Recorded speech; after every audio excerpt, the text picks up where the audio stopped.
America తీవ్రవాదులకి shelter జోన్గా మారిందా? ఇప్పుడు ఒక 33 ఏళ్ల వ్యక్తిని అరెస్ట్ చేశారు అమెరికాలో. వాడు అక్కడ హమాస్ వాడు, ఇజ్రాయెల్ మీద అటాక్ చేసిన వాడు.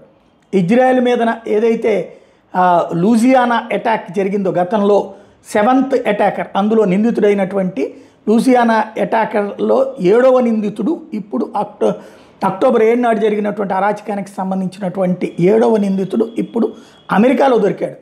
33 ఏళ్ళు ఉన్నాయి అతనికి. హమాస్ ఏదైతే ఇజ్రాయెల్ మీదన అట్లాగే అమెరికన్స్ మీదన అటాక్స్ చేసినటువంటి వాటిట్లలో వీడు కీలకమైనటువంటి వాడు నేరుగా అమెరికాకు వచ్చేసాడు.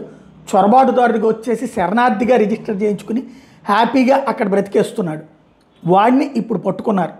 తద్వారా ఎంతమంది ఇట్లాగా ఉన్నారు అన్నటువంటిది ఇప్పుడు తేలాల్సినటువంటి అంశం.